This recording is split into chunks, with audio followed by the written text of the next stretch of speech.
Mr. Omar Medrano, welcome to the Rich Equation podcast, my friend. Brother, I'm honored to be here, man, and thank you for the invite. Dude, let's have a kick-ass, high-energy conversation today. We got an OG in the house. I'm really excited. I guess maybe let's start. You've had a really cool journey. You're doing all kinds of fun things. In my research, I did a little bit of research and obviously looked at your website. And I've been following you online for a long time and love your daily messages of motivation and pattern interruption. And sometimes I got to be honest, you kick my ass in the morning. So I really love following you. But to give us a couple minutes of just so the listener understands too, is what's the background? How did you get here? Give us a little bit of that before we get. I really want to talk about sales today, sales strategy, Definitely, where you man. see the Definitely. market going, all that kind of fun stuff, which is where I you're.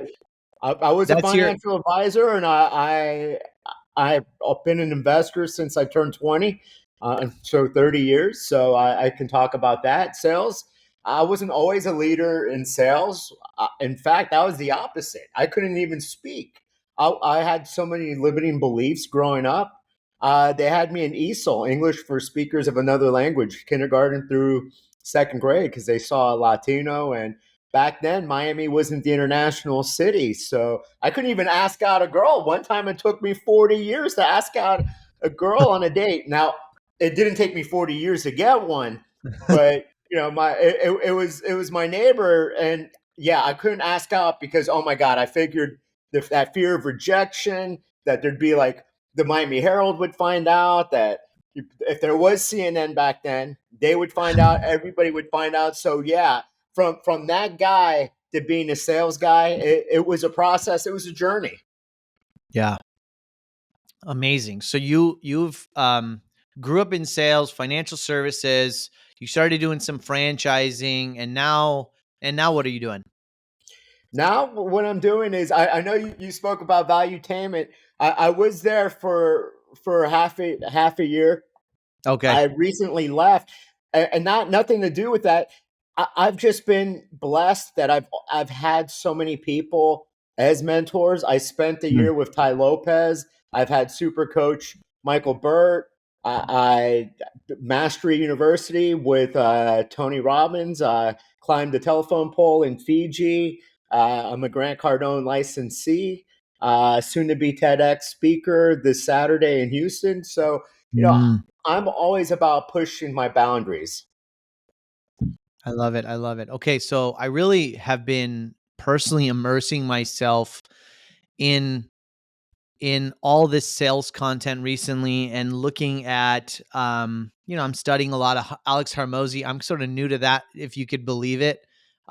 Just like almost going back to the 101 stuff of sales offers, and reorganizing sort of our look at how we create value for customers and how we price things and all of those things. So, you've really focused your energy with businesses on how to grow 50% in 3 months, 7 keys to 50% growth. So let's kind of walk through that. I'd love to learn more about that and what's working, what's not working. And in fact, before we even go there, is what are the challenges that business owners are facing today, and what are the trends you're seeing? The challenges that business owners are dealing with today is not everybody's suited to be an entrepreneur.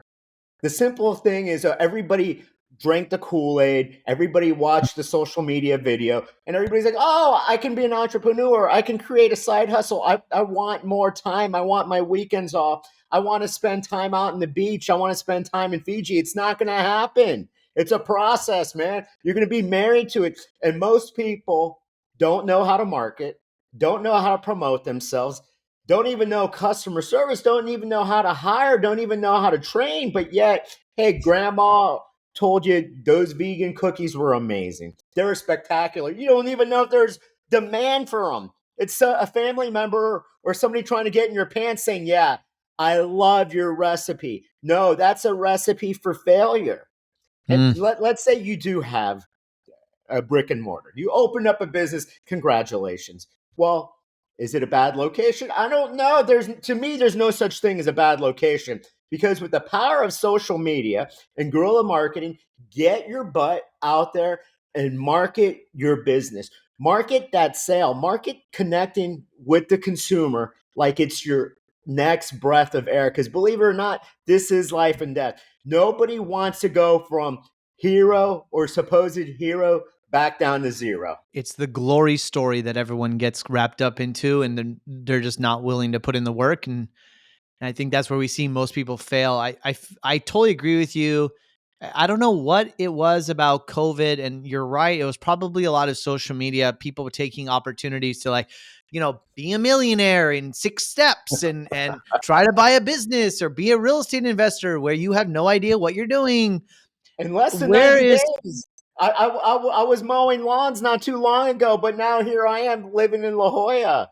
It's Yeah, like, no, man, it's a process. It's going to take you a lot longer than you think, and a yeah, lot more effort, a lot more energy, and a lot of yeah. sacrifice to get from point A to point B.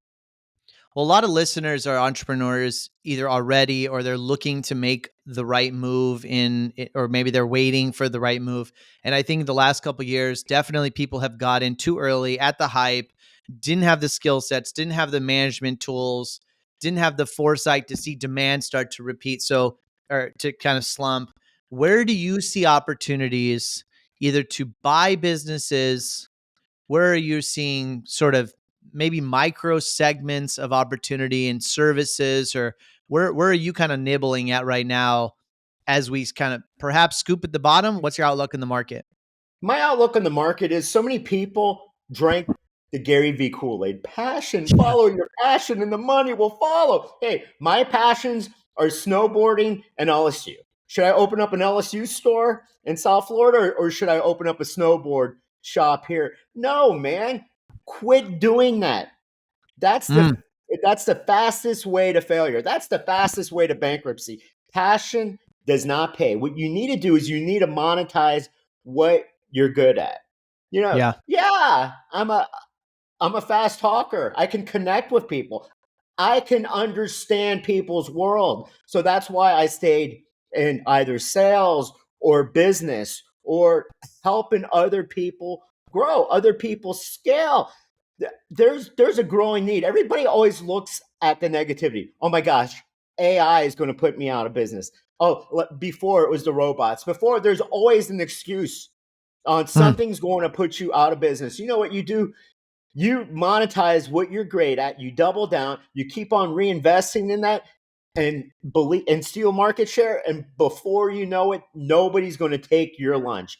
Either be the hunter or be the hunted. And quite frankly, I've been both. It's way better to be the hunter. What are the 7 keys? The 7 keys Yeah. of there's I have a Uh, 7 key approach to everything, man. let's start with sales, but if there's anything else you think is more important than that, why don't we go there? Okay, the number one thing with sales, we're all selling. Whenever somebody says, I'm not in sales, back up, man. Quit lying to yourself. We're all Quit in being so sales in some mediocre. way. We're all in sales. You sold me to be on this podcast. I had to sell Yeah. you. Yeah, I'm a good enough guest. Whether you said it's my videos, my book, my talks, whatever, there's always a sale. I had to sell my ex-wife to marry me. I had to sell her on a date. I had to sell Patrick Bet David to hire me. There's always a sale. And yeah, hey, you're sitting there in your 9 to 5 job pushing pencils and all that. If you and pushing your papers around, if you don't sell your boss every single day, believe it or not, hey, guess what? So one, quit lying to yourself. You are in sales. Two, listen. That's the number one thing people don't understand. Three, don't come from a place of judgment. Look at social media. Oh my gosh, my religion's better than you. Oh, my political party is better than you. You need to understand people, understand the Mm. world. I post happy this, happy Kwanzaa, happy whatever, Ramadan, happy. Am I any of these things? No, I'm Roman Catholic, but connect with people by understanding their world. I get people saying happy Hanukkah to me. No, I'm not Jewish. Just that.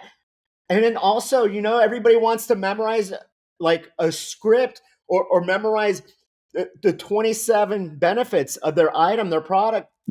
Brother, all somebody cares about, tell them 3 reasons that this item is going to solve your issue, solve your problem, and let you go back to bed nice and Mm, sound. That's all they need. We don't need you to throw up on people.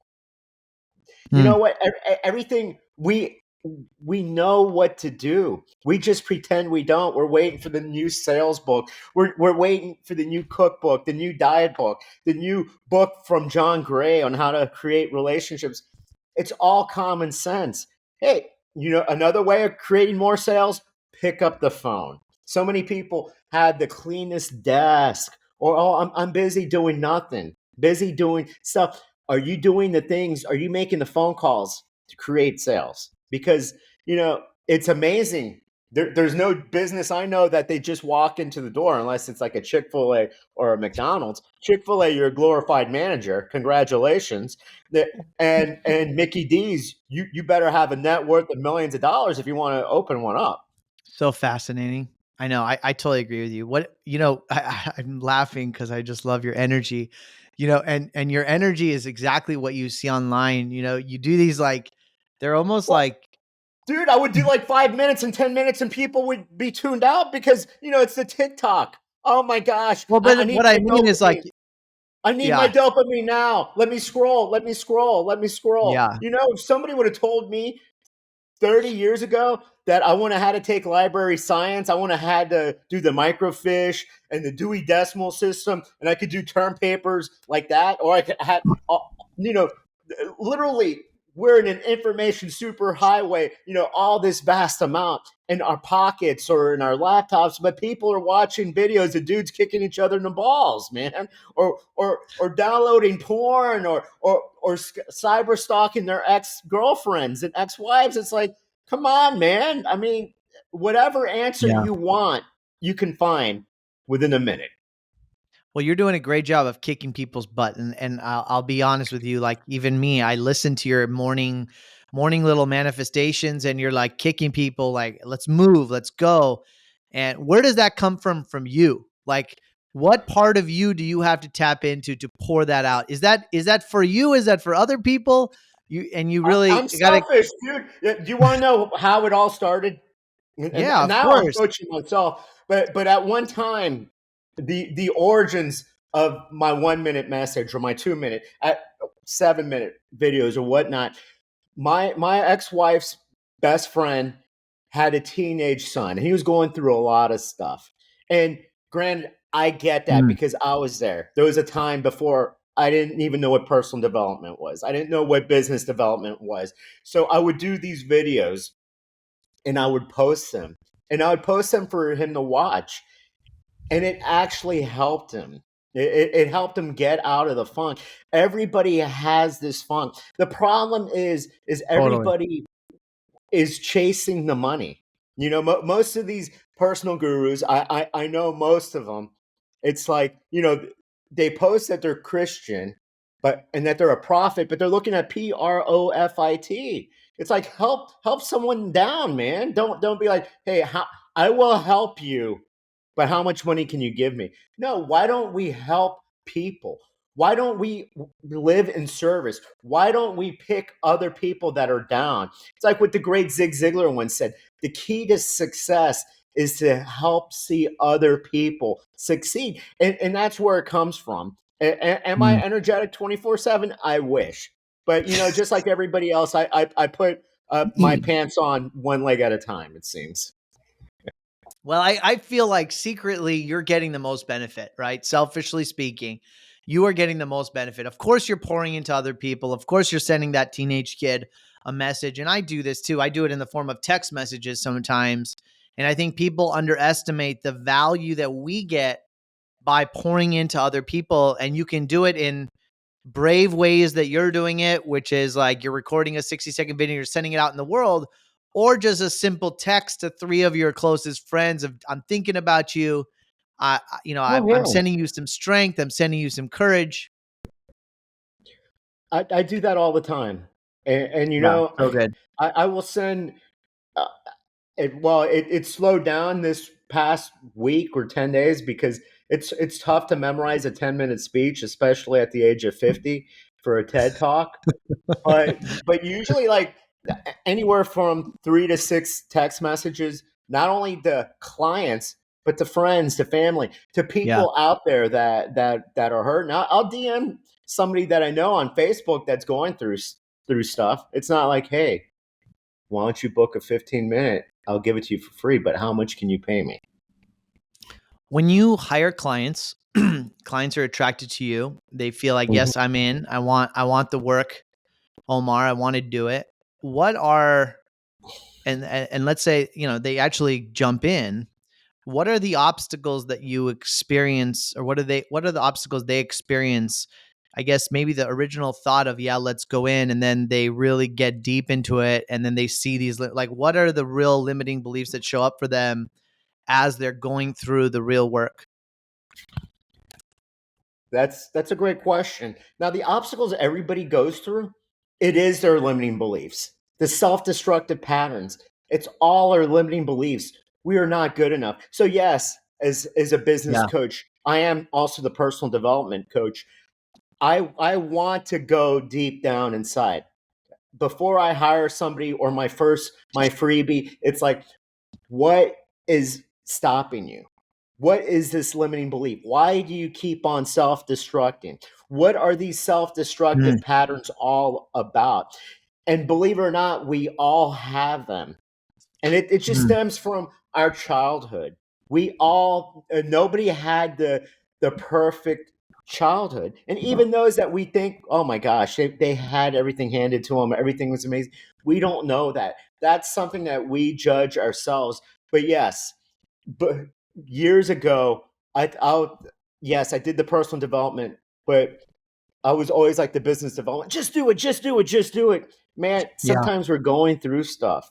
And until you fix what's bothering you, until you fix what's deep down inside crushing your soul and your spirit, you have to have mind, you have to have body, and you have to have spirit all aligned. And until we tackle that limiting belief, you're going to run into self-destructive patterns over and over and over again. I feel like we're living in some of the best time ever. We have so much great content, great mentors. You just give a list of some really beautiful people who are helping people up. But, sometimes we do fail. How do you deal with failure? How do you deal with when you miss, when you swing and you strike out? Is it just a bounce back for you? What are the thoughts, or how are you dealing with that? Oh man, we all go through stuff. We all take step back. We all swing. Sometimes Yeah. we swing for the fences and Well, we not miss. everybody swings, that. Not everybody Oh, swings. I know. But you and I, or anybody, you know what? You struck out. You struck out once. You struck out two. You struck out 3 times. You're in a slump. The only way to get out of a slump is keep on swinging, man. Keep on. Have a short term memory. Me, I am the most stubborn person. When somebody tells me I cannot do it, to me that's like, aha, let me Let show me you. mm. I've never thought I was going to have a master's degree. And it wasn't because if my I junior don't know about high, that, man. I sense that you're a very conforming type of guy. A very conforming, very I people will tell you I'm the guy that needs to be an entrepreneur because every time I've worked for corporate America and they give you they give you that thick handbook, I'm always like, why? And yes, I realized I was meant to be an entrepreneur when every boss in my 20s, I'm like, oh my gosh, this guy's my boss. Yes, I'm sorry. I wish I could conform, but you know mm, what? Nothing has ever happened when you conform. Hey, man, we're the United States of America because people didn't want to pay taxes on their tea. I know, man. It's such an interesting world today. So what are you working on yourself now? What are you working on? Let's see. Working on Yeah, what, like, pick it's out the list, right? Like, hold on, let me get the notebook out. hold on. Well, I know I have a couple of books within me, but I'm Ooh. tired of the self-publishing thing because you Mm, know what? I They're amazing books, but self-publishing is just really a business card. It's saying, "Here Mm. I have arrived, and this is what I can do." Tell me more. I've What do already you said that. I don't know enough about this. So what do you mean? So what happens Well, is you write a book and then you you publish write a it as book, if an editor, and then you can go the Amazon route or whatnot. I Mm, have two books. What if it okay. did work? Overcoming self doubt. It's a motivational book, inspirational book. Then the Vacation CEO book is on how to scale a business, how to be an entrepreneur, how to Mm, be a leader, how to have the you be the business owner instead of the business owning you. right. Well, I've got a couple books, but the thing is, you're gonna have if you self-publish, yeah, you'll my monthly checks depends on how hard I hustle. I can either have a nice dinner or I can have a Shoney's breakfast buffet for two. Uh, and that's it. And people see me as like, or see people self-published, like, oh my gosh, that guy must be like whining and dining with Oprah. No, man, I'm the furthest thing from Stephen King.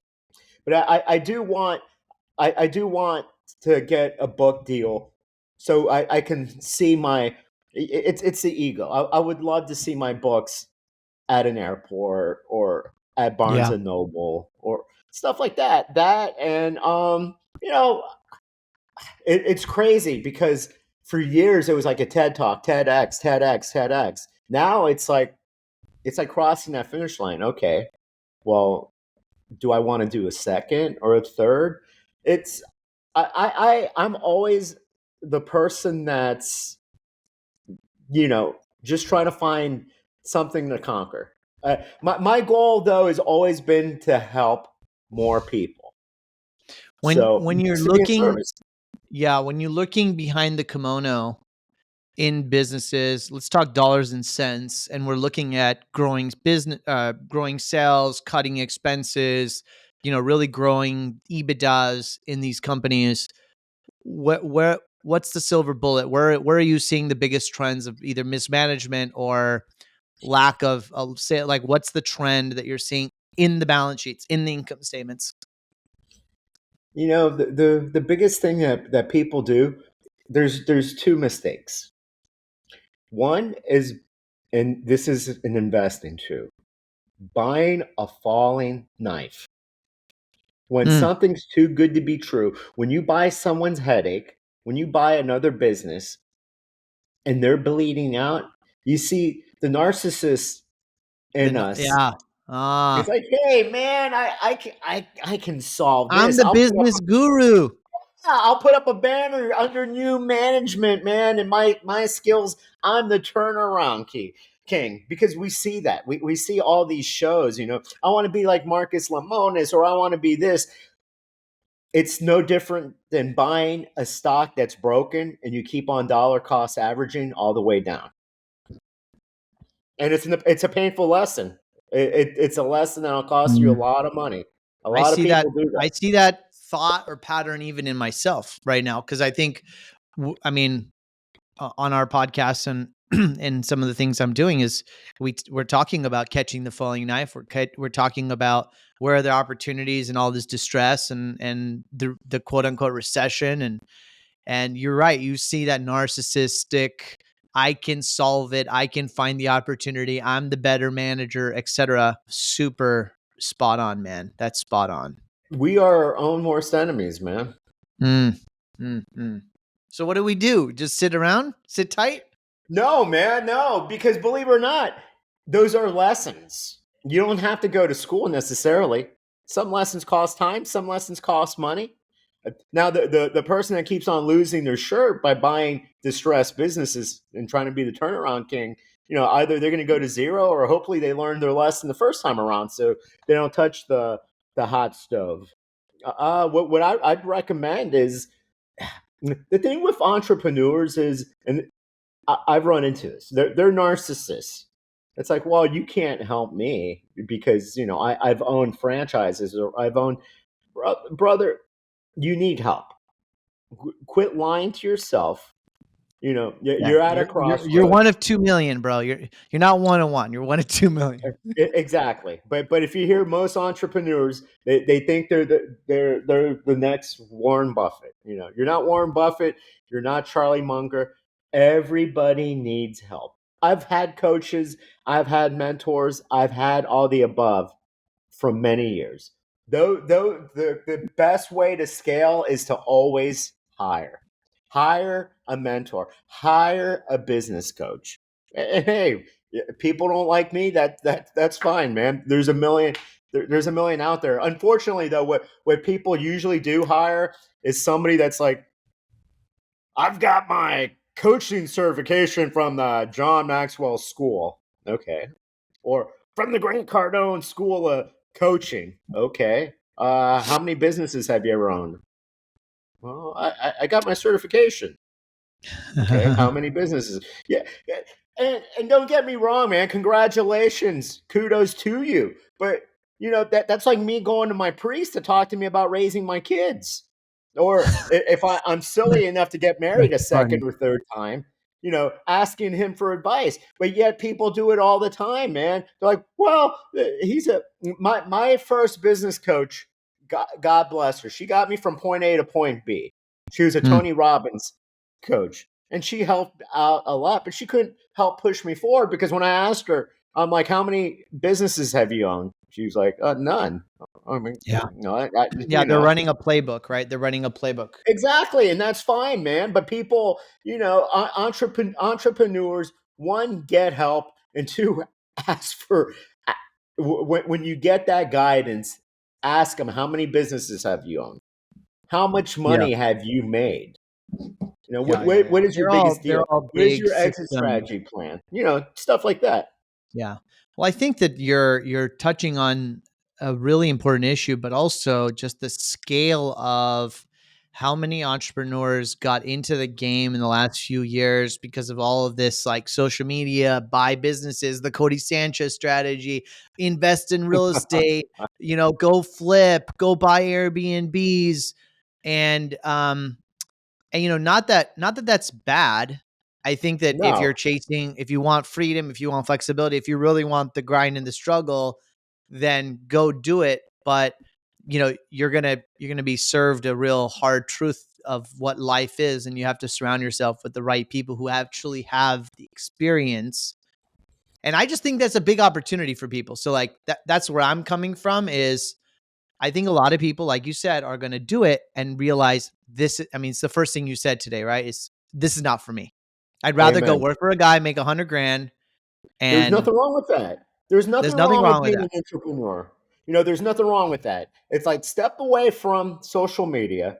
You can become wealthy working for someone else. Not everybody is wired to be an entrepreneur. That's a fact. I don't care what Gary Vee, I don't care what anybody says, man. If Yeah. they say anybody can be an entrepreneur, that's no different than academia saying you will not succeed without a degree. And that's something that we all drank the Kool-Aid. I Yeah, even my mom said I'd be under a bridge doing bad things to men to make ends meet if I didn't have that college degree, either that or digging ditches. Hmm. Omar, as we wrap up, any final lessons, any final thoughts for the listener? Live every day with passion. Wake up every day and forget about yesterday. Don't go Hollywood. If you crushed last month, if you crushed last week, that's all in the past. You can't deposit wins from before. Wake up every day just saying, I want to be the best version of myself. I wake up every day grateful. I feel blessed. I'm thankful that I'm still healthy. I've got sound mind, or somewhat of a sound mind, sound body. My two teenage daughters are thriving, healthy. They're a pain in the butt, but they're my pain in the butt. Focus on the positives to be thankful, and just work every single day just being a better version than who you were yesterday. And we all have a limited time. Don't Hmm. put off saying you'll have tomorrow. Tomorrow is never guaranteed, man. There's no guarantee that you're going to live to 2024, man. Oh, my New Year's resolutions. Your New Year's resolutions is get off your ass today and do something, man. You know, it's November. What most people do is they throw in the towel. They're like, 2024 is my year. But you said the same thing this year, You said, yeah, 2022. yeah. You said that 12 months ago. Yeah, What man. So is do it now. We're gonna put all your links and social media handles and all that stuff in the bio, or in the show notes. But what is, if people want to reach out to you, they want to ask for advice, they want to learn more, what's the best place to connect with you? You can join my group. Free information. I do videos, whatnot. What if it did work on Facebook? Look me up. Mm. I'm public. You should be public too, everybody. It's called social media. Your friends aren't the only ones that need to know that you went to Nobu yesterday and that you have a credit card. So find significance in others. You can DM me. I'm like Saint Jude of business and personal development. I will answer your questions on Instagram, on Facebook, whatnot. But two things: don't try to sell me crypto or forex. One, you're doing a horrible job. They're doing a Congratulations. horrible job. You're a Congratulations. sucker and learn how to sell. And two, don't tell me you're a personal trainer and I look like crap. One, never say, hey, you look like shit. That never works on anybody. And two, yeah, I'm 50. I'm not supposed to look like I'm 20. I do work out every day, so don't. But if you have a question, and on Instagram, there's a fake account. That fake account only has one kid of mine. I've got two daughters, and you'll know it's a fake account because that fake account's going to try to sell you forex or try to sell Mm. you crypto. I don't sell that. I only sell you creating the life that you were always meant to be creating, because everybody was meant for way so much more in their life. Well, thanks, brother. I appreciate you joining today and dropping some courage After and wisdom to the listener. and you have to be on my podcast, but I can't multitask. My schedule will free up. I don't want to screw up Saturday in Houston. I don't Yeah, want to do not flub. mess it up. So after that, after I'm done with that, I'm going to text you. We're going to talk shop. We're going to talk everything. We're going to have an amazing episode. And what you and I do is we keep on doing podcasts. Eventually, yes, we'll be the Ed Mileds. We'll be the Andy Frisella. But you know what? It takes time, people. Next time you Most gotta put people that, quit their you gotta put in the podcasts work. after 12 episodes, man. It's like, no, you're not going to be these people. But if you can be the best version of yourself, you could be the best version of Ashish. I could be the best version of Omar. That's what the world needs. The world doesn't need carbon copies of Grant Cardone, Ed Milet, Andy Frisella, or anybody else. Damn right. Damn right. Well, Mr. Medrano, gracias. Thank you so much for joining They're the Rich not. Equation podcast. And listeners, if you want to reach out to him, there you go. All his contact information is in the show notes, and DM him as long as you're not selling crypto. Thanks, brother. My pleasure.